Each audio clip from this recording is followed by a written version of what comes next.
15 নম্বর file. আগের ফাইলের continuation, চতুর্থ অধ্যায়, পৃষ্ঠা সংখ্যা 137, 4.2 শাসনযন্ত্র। শাসন কাজে সহায়তার জন্য শাসকবর্গকে অনেক কর্মচারী বা প্রতিনিধিবৃন্দের উপর নির্ভর করতে হয়। এরা রাষ্ট্রযন্ত্রের অঙ্গ। নিচে এরকম শ্রেণীর প্রতিনিধিদের বর্ণনা দেওয়া হলো। এ, পারস্যের ক্ষত্রপ শাসন। পারস্যের সম্রাট প্রথম দারিউস 521 থেকে 486 খ্রিস্টপূর্ব এক বিস্তীর্ণ সাম্রাজ্যের অধিষ্ঠাতা ছিলেন। তাঁর সাম্রাজ্য একদিকে নীল নদের বদ্বীপ অঞ্চল থেকে ইজিয়ান সাগর এবং অন্যদিকে ভূমধ্য সাগরের পূর্ব তীরস্থ থেকে সিন্ধু নদ পর্যন্ত বিস্তৃত ছিল। তিনি তাঁর সাম্রাজ্যকে 20টি সত্রাপি বা প্রদেশে বিভক্ত করেন। প্রদেশী শাসনকর্তাদের বলা হতো সত্রা বা ক্ষত্রপ। ক্ষত্রপরা সাধারণত রাজবংশীয়দের মধ্য থেকে রাজা দ্বারা নিযুক্ত হতেন। পারসিক অভিজাত ছাড়া অন্য জাতীয় লোকজন এই উচ্চ পদ কখনই পেতেন না। প্রতিটি সত্রাপি বা প্রদেশ থেকে নির্দিষ্ট পরিমাণ কর আদায় করা হতো। রাজার মর্জির ওপর ক্ষত্রপদের কার্যকাল নির্ভর করত। পৃষ্ঠা সংখ্যা 138। ক্ষত্রপ কর আদায় করতেন। কর নগদে, অশ্বে বা রণতরী অথবা সৈন্যে দেওয়া হতো। আদায়কৃত করের অধিকাংশ সম্রাটকে পাঠানো হতো। তিনি ছিলেন প্রদেশের বিচার ব্যবস্থার শীর্ষে। তিনি সাধারণত ন্যায় বিচার করতেন। প্রদেশের অভ্যন্তরীণ নিরাপত্তা বজায় রাখা এবং সেখানে শান্তি শৃঙ্খলা রক্ষা করা ছিল তার অন্যতম কর্তব্য। তিনি একটি সৈন্যবাহিনীও প্রদেশে মোতায়েন রাখতেন। প্রদেশগুলির মধ্যে উল্লেখযোগ্য ছিল পার্সা, মিডিয়া ও এলাম। পার্থিয়া, আর্মেনিয়া ও কাপ্পাডোসিয়া এগুলি সব থেকে সেরা সৈন্য সংগ্রহীত হতো। ব্যাবিলন, মিশর এবং ভারত ছিল আর্থিক দিক দিয়ে সব থেকে সমৃদ্ধ। উচ্চপদস্থ কর্মচারীদের মাঝে মাঝে প্রদেশগুলিতে পাঠিয়ে সম্রাট ক্ষত্রপদের কার্যকলাপের উপর কড়া নজরে রাখতেন। এই কর্মচারীদের বলা হতো সম্রাটের চোখ ও কান। প্রদেশের উচ্চতম কর্মচারীরা এবং প্রদেশে মোতায়েন সৈন্যবাহিনী কর্তার সম্রাটের নিকট প্রত্যক্ষভাবে দায়বদ্ধ ছিল। তারা সম্ভবত ক্ষত্রপের কাজকর্মের কথা সম্রাটকে গোপনে জানাত। ক্ষত্রপদের দূরবর্তী প্রদেশগুলির সঙ্গে যোগাযোগ রাখতে না পারলে নিয়ন্ত্রণ করা কঠিন বুঝে দারিউস সড়কপথের সাম্রাজ্যকে আবদ্ধ করেছিলেন। সম্রাটের অশ্বারোহী দূতরা এইসব পথে গণপ্রাদেশিক শাসনকর্তাদের কাছে সম্রাটের পত্র ও নির্দেশ অতি দ্রুত তাঁদের কাছে পৌঁছে দিত। মহাবীর আলেকজান্ডার ও তাঁর উত্তরাধিকারীরা ক্ষত্রপ শাসন ব্যবস্থা চালু রেখেছিলেন। যতদিন সম্রাটরা শক্তিশালী ও সতর্ক ছিলেন ততদিন ক্ষত্রপরা তাঁর অনুগত থাকতেন, কিন্তু দুর্বল সম্রাটদের আমলে তাঁরা বিদ্রোহ করে স্বাধীন হয়ে যেতেন। বি, চীন, মান্দারিন। চীন দেশের সমাজের সর্বোচ্চ শ্রেণীকে বলা হতো ম্যান্ডারিন বা শিক্ষিত সম্প্রদায়। এই শ্রেণীর সদস্যরা তাঁদের পাণ্ডিত্যের জন্য যথোচিত সম্মান ও সুযোগ সুবিধা পেতেন। সুং রাজবংশের সময় থেকে 960 থেকে 1279 খ্রিস্টাব্দ এদের থেকেই আমলারা নিযুক্ত হতো। প্রশাসনিক কার্যে নিযুক্ত হওয়ার জন্য প্রথমে একটি প্রবেশিকা পরীক্ষায় উত্তীর্ণ হতে হতো। বণিক সম্প্রদায় ছাড়া শুরু থেকেই চীনের সকল অধিবাসী এই পরীক্ষা দিতে পারত। 16 শতাব্দীর পর বণিকদের পরীক্ষা দেওয়ার বাধা ছিল না। চীন সম্রাটরা তাঁদের বিশাল সাম্রাজ্যকে কয়েকটি প্রদেশে ভাগ করে তাদের শাসনভার ন্যস্ত করতেন ম্যান্ডারিনদের ওপর। সীমান্তবর্তী প্রদেশগুলিতে যোগ্যতম শাসনকর্তাদের নিযুক্ত করা হতো, কারণ সেখানে বর্বর জাতিরা প্রায় হামলা চালাত। ওইসব প্রদেশে সীমান্তরক্ষী বাহিনীও স্থায়ীভাবে মোতায়েন রাখা হতো। সম্রাটের একান্ত অনুগত, অতি বিশ্বস্ত এবং সিভিল সার্ভিস পরীক্ষায় উত্তীর্ণ ব্যক্তিদেরই প্রাদেশিক শাসনকর্তা হিসেবে নিযুক্ত করার প্রথা ছিল। সাধারণত 3 বছর অন্তর এদের স্থানান্তরিত করা হতো, যাতে এক জায়গায় বেশি দিন থাকার ফলে তারা কোথাও ব্যক্তিগত প্রভাব বিস্তার না করতে পারে। অনবরত স্থানান্তরের ফলে এরা প্রাদেশিকতার দোষে কম দুষ্ট হতেন। ইংরেজ মনীষী টমাস কার্লাইল এদের নিয়োগে খুশি হয়ে বলেছিলেন, the man of intellect at the top of affairs, this is the aim of all constitutions and revolutions. তার মতে এই জাতীয় ব্যক্তিরা বুদ্ধিমান, উদার হৃদয়, সৎ, ন্যায়পরায়ণ, মানবিক গুণসম্পন্ন এবং সাহসী হন। তিনি বলেন, get him for governor, all is God, fail to get him, there is nothing. পৃষ্ঠা সংখ্যা 139। বাস্তবে অবশ্য সব ম্যান্ডারিন এরকম ছিলেন না। অনেকেই ছিলেন রক্ষণশীল, পরিবর্তন বিমুখ, অযোগ্য ও বিলাস ব্যসনে নিমগ্ন। সি, দিল্লি সুলতানি রাজ্য, ইকতা ও ইকতাদার। অন্যান্য যুগে নয়, সুলতানি যুগে ভারতের অর্থনীতি ছিল কৃষি নির্ভর। তাই সুলতানদের আয়ের উৎস ছিল মূলত কৃষি ব্যবস্থা থেকে উদ্ভূত আয়ের একাংশ মুসলিম শাসিত দেশগুলিতে কৃষকদের আয়ের উদ্বৃত্ত এর বেশিরভাগই রাজকর রূপে গৃহীত হতো। ডক্টর ইরফান হাবিবের মতে ইসলামী জগতে যেহেতু কৃষকদের উৎপন্ন ফসলের উদ্বৃত্ত কর হিসেবে গণ্য হতো, সেই জন্য এই উদ্বৃত্ত কৃষকদের কাছ থেকে সংগ্রহ এবং মুসলিম শাসক শ্রেণীর কাছে তা বন্টনের জন্য একটি প্রথা উদ্ভাবন করা হয়। এই প্রথাকে ইক্তা প্রথা বলা হয়। আর ইক্তা প্রাপককে বলা হতো ইক্তাদার বা মুক্তি। কখনো কখনো এরা ওয়ালি বা উলিয়াত নামেও অভিহিত হতেন।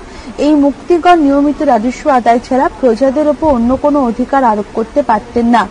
জমি ও কৃষকদের উপর মুক্তিদের কোনো স্থায়ী অধিকার ছিল না। তাছাড়া মুক্তিগণ জানতেন যে দেশ ও প্রজাকুলের উপরে একমাত্র সুলতানের অধিকার আইনত স্বীকৃত। প্রসঙ্গত বলা যায় যে মুক্তি ছিলেন সুলতান নিযুক্ত অছিমাত্র। অবশ্য মুক্তি সুলতানের ইচ্ছানুসারে ইক্তা থেকে আদায়কৃত রাজস্বের একাংশ ভোগ করতে পারতেন।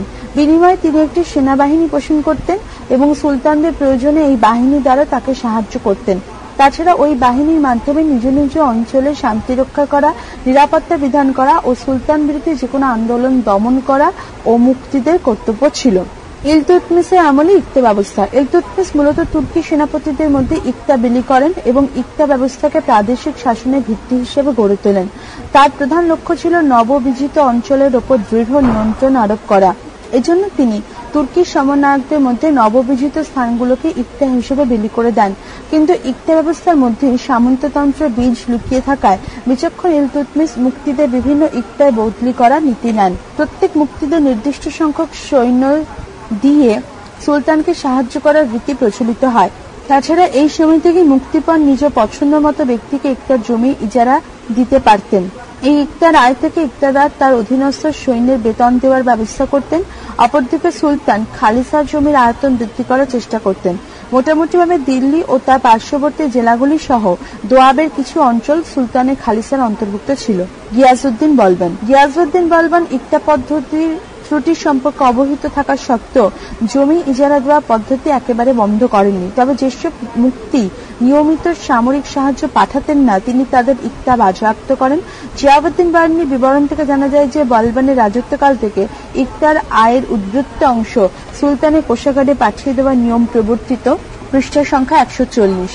সুলতানের কোষাগারে পাঠিয়ে দেওয়া নিয়ম প্রবর্তিত হয়। ইক্তা থেকে প্রকৃত আয় এবং ইক্তাদার ও সৈনিকদের জন্য প্রকৃত ব্যয়ের পার্থক্যের পরিমাণকে উদ্বৃত্ত ধরা হতো।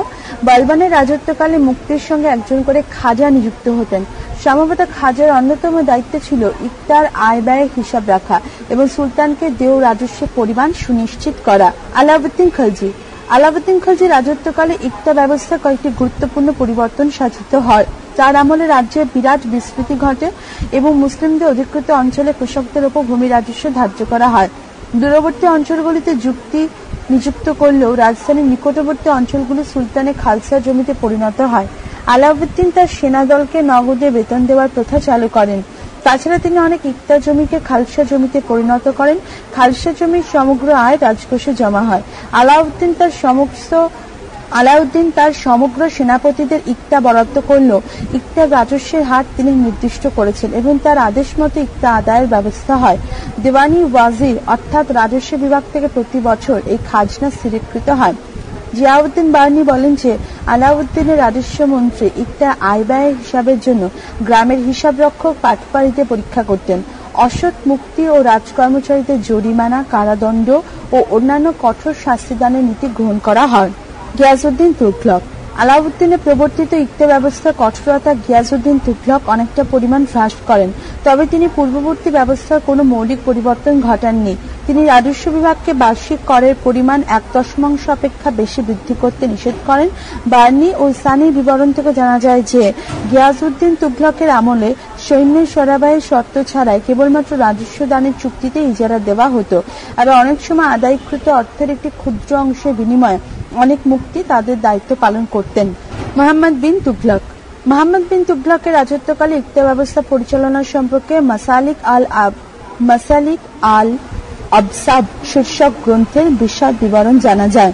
এই গ্রন্থে বলা হয়েছে যে 200 সৈন্যের ভারপ্রাপ্ত সিপাহসালার থেকে শুরু করে 10,000 অশ্বারোহীর ওপর নিযুক্ত খান নামে পরিচিত সকল সেনাপতি ইক্তার মাধ্যমে বেতন পেল।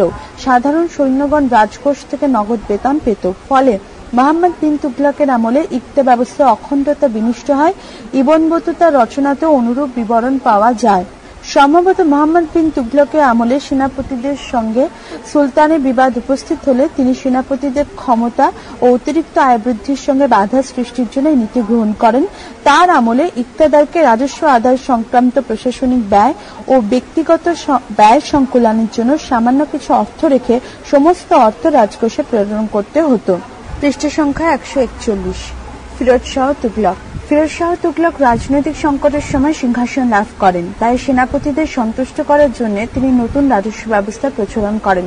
বিভিন্ন তথ্য সংগ্রহ করে তিনি সমগ্র রাজ্যের মোট রাজস্বের পরিমাণ স্থির করেন। রাজস্বের হ্রাস বৃদ্ধির ফলে মুক্তিদের যাতে কোনো ক্ষতি না হয় তারও ব্যবস্থা করা হয়। ফিরোজ শাহ সেনাপতি ও আমিরদের বেতন বৃদ্ধি করেন, তাই সেই অনুপাতে ইকতার আকৃতিও বৃদ্ধি পায়। সাধারণ সৈনিকদেরও তিনি নগদ অর্থের পরিবর্তে ইকতা মঞ্জুর করেন, ফলে খালিশা জমির পরিমাণ অনেকখানি হ্রাস পায়। অপরদিকে তিনি চিরাচরিত প্রথা লঙ্ঘন করে অভিজাতদের বংশানুক্রমিকভাবে ইকতা ভোগ করার অধিকার দান করেন। ফিরোজ শাহ তুগলকের মৃত্যুর পর তার দুর্বল উত্তরাধিকারীদের পক্ষে ইকতা ব্যবস্থার উপর কেন্দ্রীয় নিয়ন্ত্রণ পুনঃপ্রতিষ্ঠিত করা সম্ভব হয়নি। সৈয়দ বংশীয় শাসকদের আমলে এই অবস্থার কোনো পরিবর্তন হয়নি, কিন্তু লোদি বংশ রাজত্বকালে ইকতা রূপান্তর ঘটে। ইকতা শব্দের পরিবর্তে এই সময় সরকার ও পরগনা শব্দ দুটি ব্যবহৃত হয়ে থাকে। কয়েকটি পরগনা নিয়ে একটি সরকার গঠিত হয়। সরকারের শাসন দায়িত্ব একজন সামরিক কর্মচারীর উপর দেওয়া হতো এবং প্রত্যেক সরকারের রাজস্বের পরিমাণ নির্দিষ্ট করে দেওয়া হতো।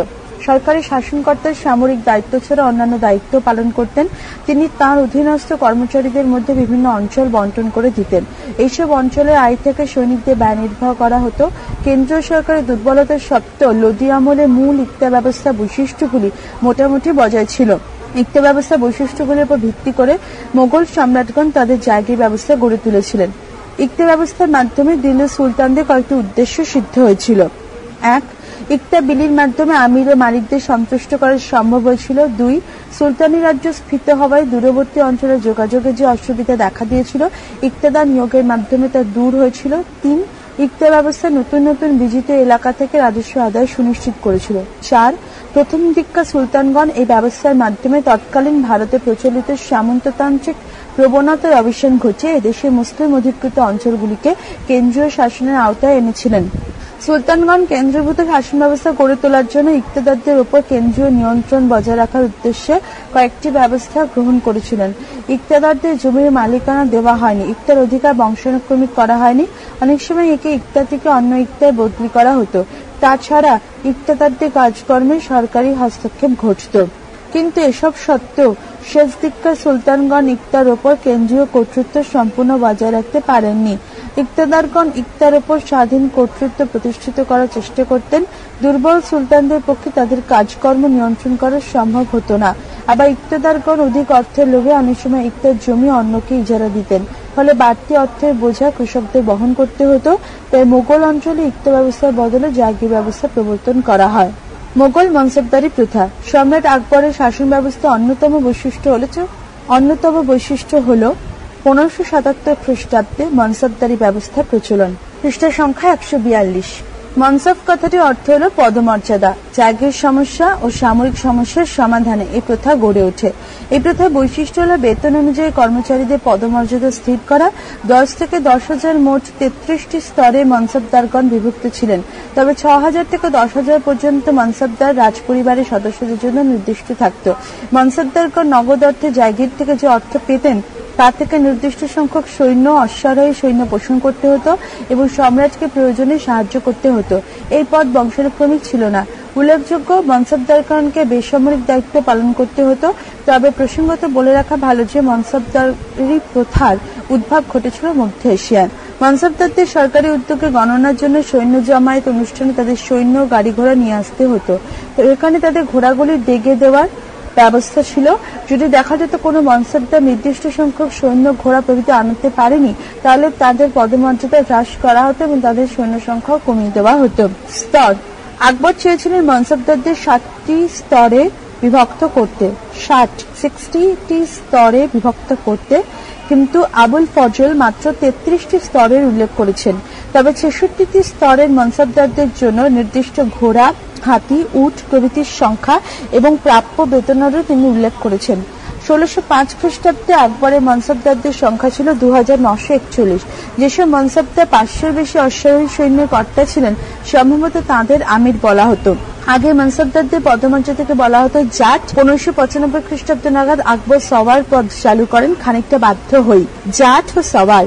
যদি সম্রাট বিশ্বস্ত সূত্রে জানতে পারতেন যে মনসবদাররা নির্দিষ্ট সংখ্যক সৈন্য ইত্যাদি রাখতেন না, সৈন্য জমায়েতের দিন অন্যের সৈন্য ঘোড়া ইত্যাদি ধার নিয়ে আসতেন এবং জমায়েত অনুষ্ঠান শেষ হওয়ার পরে সেগুলি তাদের ফেরত দিতেন, এই পরিস্থিতিতে সম্রাট ঘোষণা করতেন যে মনসবদারদের তাদের জাত পদ অনুযায়ী সৈন্য রাখতে হবে না, কিন্তু ঘোড়া, হাতি ইত্যাদি রাখতে হবে।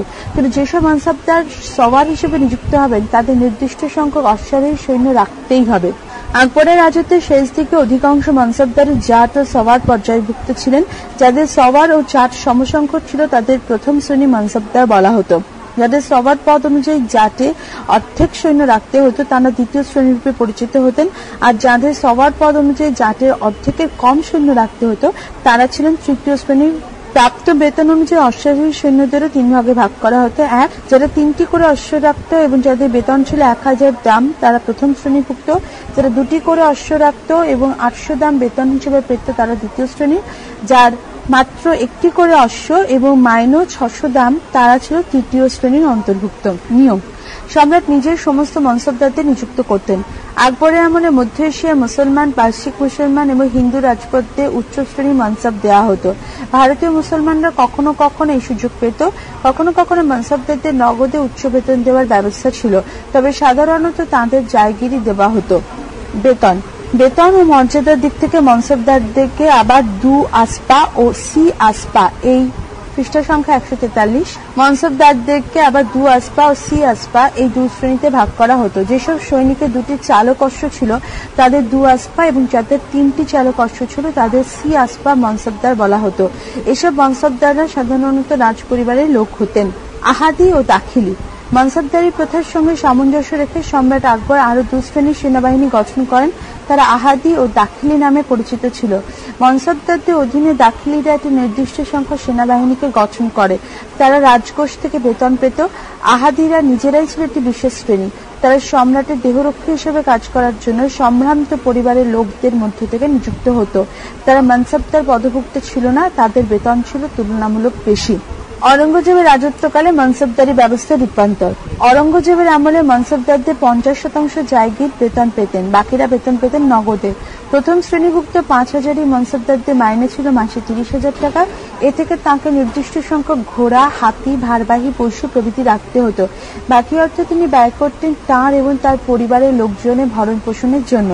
মনসবদাররা অশ্বারোহী সৈন্যদের নিয়োগ করতেন এবং তাদের মাইনে থেকে 5% অর্থ কেটে নিতে পারতেন। এই অর্থ নিয়ে সৈন্যদের নানা ব্যয় নির্বাহ করা হতো। সুফল: মনসবদারি প্রথা অনেকগুলি সুফল ছিল। এই প্রথার ফলে কেন্দ্রীয় সামরিক শাসন ব্যবস্থা ব্যাপকতা ছাড়া সাম্রাজ্যের নানা অংশে সেনাবাহিনী প্রতিপালনের সুযোগ সুবিধা বেড়ে যায়। সাম্রাজ্যের কোনো স্থানে বিদ্রোহ দেখা দিলে কেন্দ্রীয় সরকারের সাহায্যের অপেক্ষা না করে মনসবদারগণই তা দমন করতে পারতেন। মনসবদাররা নিজ নিজ জাতি ও দলীয় লোক থেকে সৈন্য সংগ্রহ করতেন বলে তারা তাদের আনুগত্য অর্জন করতে পারতেন। ব্যক্তিগত গুণ ও দক্ষতার উপর পদোন্নতি নির্ভর করত বলে মনসবদাররা যুদ্ধক্ষেত্রে জয়লাভের জন্য আপ্রাণ চেষ্টা করত এবং ফলে সেনাবাহিনীর দক্ষতাও বেড়ে গিয়েছিল। কুফল: মনসবদারি প্রথা কুফলও ছিল যথেষ্ট। সম্রাট আকবরের সময় এর কুফল দেখা যায়। দলগত ভিত্তিতে গঠিত হওয়ায় মনসবদারদের মধ্যে সবসময় বিবাদ ও দ্বন্দ্ব লেগে থাকত এবং এর ফলে সাম্রাজ্যের সংহতি ব্যাহত হতো। মনসবদাররা সামরিক ও বেসামরিক দায়িত্বে নিযুক্ত থাকার ফলে তাদের প্রভাব ও প্রতিপত্তি দ্রুত বাড়তে থাকে এবং কেন্দ্রীয় সরকারের সঙ্গে অনেক ক্ষেত্রে তাদের সম্পর্ক তিক্ত হয়ে ওঠে। এই প্রথার কঠোর প্রয়োগের ফলে 1580 খ্রিস্টাব্দে বাংলাদেশে বিদ্রোহ দেখা দেয়। মনসবদার পদ্ধতি বংশানুক্রমিক ছিল না, তাই এর বাজেয়াপ্তকরণ নীতি মোগল অভিজাত শ্রেণীকে একটি স্বার্থান্বেষী গোষ্ঠীতে পরিণত করে এবং তারা উত্তরাধিকার সংগ্রামে বিজয়ীদের দলে যোগদান করতে আগ্রহী হয়ে ওঠে। ফলে এ ব্যবস্থা মোগল সাম্রাজ্যের পতনে ইন্ধন যোগায়। 5000 ও তার বেশি মনসবদাররা তালিকা প্রস্তুত থেকে অব্যাহতি পাওয়ায় তারা অনেক সময় ফাঁকি দেওয়ার চেষ্টা করতেন। সরকারকে ফাঁকি দেবার ব্যাপারে তাদের বিবেক বলে কিছু থাকতো না। ঈশ্বরী প্রসাদ মন্তব্য করেছেন, 7000 পর্যায়ে মনসবদার লুৎফুল্লাহ খান এমনকি 7টা গর্ধব এরও কম সংখ্যক অশ্ব বা অশ্বারোহী কখনো পোষণ করেননি। নির্দিষ্ট সংখ্যক সৈন্য অশ্ব রাখার জন্য বেতন ও ভাতা ভোগ করতেন। মানসবদারি প্রথা অত্যন্ত ব্যয়বহুল ছিল। এই ব্যবস্থা মানসবদারদের পারস্পরিক কলহের পথ প্রশস্ত করে তোলে। এতৎসত্ত্বেও বলা যায় যে মানসবদারি প্রথায় সামরিক বাহিনী সুসংহত ও সুশৃঙ্খলিত হলে রাজ্যের বিদ্রোহ দমন সুনিশ্চিত হয় এবং আর্থিক বুনিয়াদ মজবুত হয়। তবে পরবর্তী আমলে এই ব্যবস্থা দুর্নীতিগ্রস্ত হয়ে পড়ে এবং অরঙ্গজেবের মৃত্যুর পর এর বিলুপ্তি ঘটে। পৃষ্ঠা সংখ্যা 144। এক নজরে কৌটিল্য। কৌটিল্য বা চাণক্য বা বিষ্ণুগুপ্ত ছিলেন অর্থশাস্ত্র রচয়িতা। তক্ষশিলা বিশ্ববিদ্যালয়ের শিক্ষক চাণক্য মগধে নন্দবংশের উচ্ছেদ করে মৌর্য বংশকে প্রতিষ্ঠা করেছিলেন। খ্রিস্টপূর্ব 4র্থ শতক থেকে খ্রিস্টাব্দ 2য় শতক অর্থশাস্ত্র গ্রন্থটি রচনাকাল বলে মনে করা হয়। অর্থশাস্ত্র কে রচনা করেছিলেন? ঐতিহাসিক মহলে বিতর্ক আছে। কৌটিল্য 2টি গ্রন্থ রচনা করেন, অর্থশাস্ত্র, নীতিশাস্ত্র। অর্থশাস্ত্রের রচনাকাল এবং রচয়িতা নিয়ে বিভ্রান্তি আছে। ডক্টর রাম শাস্ত্রী সংস্কৃত ভাষায় রচিত গ্রন্থটি আবিষ্কার করেন। অর্থশাস্ত্র 15টি ভাগে বিভক্ত। রাষ্ট্রের প্রকৃতি সম্পর্কে অর্থশাস্ত্রের বিশদ ব্যাখ্যা রয়েছে। 7টি অঙ্গের সমবায়ে রাষ্ট্র গঠিত। 1 স্বামী, 2 অমাত্য, 3 জনপদ, 4 দুর্গ, 5 কোষ, 6 দণ্ড, 7 মিত্র। রাষ্ট্র বলতে কৌটিল্য স্বৈরাচারী রাষ্ট্র চাননি, প্রজাহিতৈষী স্বৈরাচার চেয়েছেন। কৌটিল্যের মতে রাষ্ট্র সমাজ, অর্থনীতি, রাজনীতি, ব্যক্তির জীবন ও অধিকার রক্ষা করবে। যুদ্ধনীতির মাধ্যমে সাম্রাজ্যবাদকে কৌটিল্য সমর্থন করেছেন। তার মতে শত্রু যদি সমক্ষমতা সম্পন্ন হয় তাহলে নিরপেক্ষ থাকা উচিত। দুর্বল হলে বশ্যতা স্বীকার করে নেওয়া ভালো। শত্রুর চেয়ে শক্তিশালী হলে আগ্রাসন নীতি কাম্য। রাষ্ট্রের প্রকৃতির সম্পর্কে জিয়াউদ্দিন বার্নি। ভারতের সুলতানি যুগে অন্যতম ঐতিহাসিক ছিলেন জিয়াউদ্দিন বার্নি। তারিখে ফিরোজশাহী গ্রন্থটি তিনি রচনা করেন। তিনি নিজে উলেমা সম্প্রদায়ভুক্ত ছিলেন। ভারতে ইসলাম ধর্ম প্রচার করা এবং শরীয়তের নির্দেশ অনুসারে শাসনকার্য পরিচালনায় বিশ্বাসী ছিলেন। তার রচনায় ধর্মান্ধতার প্রভাব লক্ষ্য করা গেছে। তিনি নিজে মনে করতেন ঐতিহাসিকভাবে নির্ভীক ও সত্যবাদী, কিন্তু ব্যক্তি জীবন ও গ্রন্থ রচনার পরিচয় দেননি। ফতোয়ায়ে জাহানদারি বার্নির 2য় গ্রন্থ। ভারতের সুলতানি শাসনকে তিনি ধর্মনিরপেক্ষ বলে মনে করেছেন। তিনি ইসলামিক রাষ্ট্র স্থাপনের পক্ষে ছিলেন। রাষ্ট্রের প্রকৃতি সুলতানি শাসক। ভারতের সুলতানি শাসন ধর্মাশ্রয়ী ছিল। বেশিরভাগ সুলতান ইসলাম নির্দিষ্ট নিয়মে শাসন পরিচালনা করতেন। উলেমাদের প্রভাব থাকলেও সুলতানদের দ্বারা নিয়ন্ত্রিত ছিলেন। হিন্দুদের প্রতি বৈষম্যমূলক আচরণ করা হতো। সিসেরো রোমের একজন গণতান্ত্রিক নেতা। তার লেখা 2টি গ্রন্থ, ডি রিপাবলিকা, ডি লেজিসবাস। তার মতে রাষ্ট্র হলো ক্ষমতার আধার, আইনের মাধ্যমে রাষ্ট্র পরিচালিত হবে। তিনি রাষ্ট্র দর্শনকে ধর্ম থেকে আলাদা করেছিলেন। তিনি সকল মানুষকে নাগরিকত্ব দেওয়ার পক্ষে। ইংল্যান্ডে নব্য রাজতন্ত্রের প্রতিষ্ঠা। টিউডর রাজবংশ, 7ম হেনরির শাসন, 8ম হেনরির শাসন, টমাস ক্রমওয়েলের শাসন। আধুনিক রাষ্ট্রতত্ত্ব মেকিয়াভেলি ইটালির ফ্লোরেন্স নগরীর বাসিন্দা। তাঁর লেখা গ্রন্থ দ্য প্রিন্স ডিসকোর্সেস। তিনি চরম রাজতন্ত্রের সমর্থক। মার্টিন লুথার ইউরোপে ধর্ম সংস্কার আন্দোলনের নেতা। তিনি ধর্মনিরপেক্ষ শক্তিশালী রাষ্ট্রকে সমর্থন করেছেন। জন ক্যালভিন রাজা ঈশ্বরের প্রতিনিধি। তিনি জনগণের হয়ে কাজ করবেন। ঈশ্বরের বিরোধী কাজ করলে জনগণ রাজার বিরোধিতা করবেন। জাঁ বোদা ফ্রান্সের দার্শনিক। তিনি সর্বপ্রথম রাষ্ট্র ও সরকারের মধ্যে পার্থক্য দেখিয়েছেন। তার মতে সরকারের মাধ্যমে রাষ্ট্র সার্বভৌমত্বকে কার্যকর করে। মান্দারিন চীনের সমাজের সর্বোচ্চ শ্রেণীকে বলা হতো মান্দারিন বা শিক্ষিত সম্প্রদায়। ইকতা ইসলামী জগতে কৃষকদের উৎপন্ন ফসলের উদ্বৃত্ত অংশ সংগ্রহ করে মুসলিম শাসকের কাছে জমা দেওয়াকে বলা হয় ইকতা। সুলতানি আমলের সাম্রাজ্যের বিভিন্ন অঞ্চলকে কয়েকটি সামরিক এলাকায় ভাগ করে তার নাম দেওয়া হয় ইকতা। ইকতা শাসনকর্তাকে বলা হতো ইকতাদার বা মুক্তি। মানসবদারি প্রথা। মানসব কথাটির অর্থ হল পদমর্যাদা। মোগল আমলের জায়গির সমস্যা এবং সামরিক সমস্যা সমাধানের জন্য বেতন অনুযায়ী কর্মচারীদের পদমর্যাদা স্থির করা।